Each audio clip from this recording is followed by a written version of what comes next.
There are two ways in which you could determine if a proportion is true or false. So I'm going to write this down right here. We're going to learn today if a proportion is true or false. Okay, now there's two ways. There's a visual, which we showed in the other one. You create a butterfly. I personally don't like to use visuals. It's too time consuming. Now, if you have the time out of your day to create a butterfly, go for it. It's very good for those visual learners. Or if you're like me, who just like to get to the point, you could simply do this.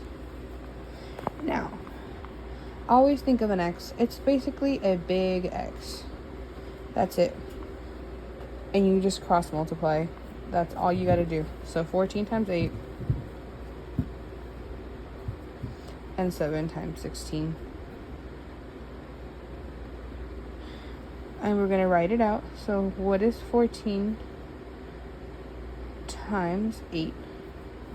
And then what is 7 times 16? Now, once we determine if these answers are the same, then it's true. If these answers were to be false, it means they're not equal. So 14 times 8 is 112. And then 7 times 16 is also 112. These two are equal, therefore it is true. That's literally it.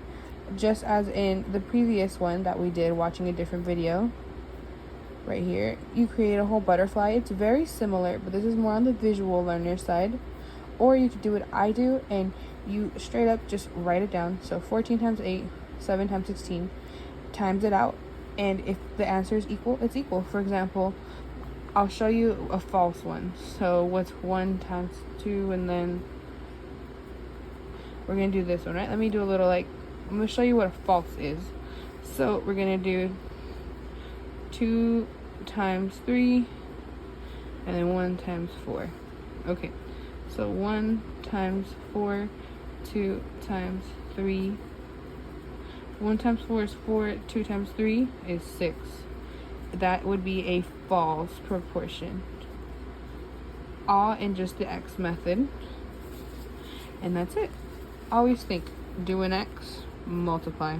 Simple. You don't gotta draw any pictures, and it takes 2 seconds. And in this case, it is true.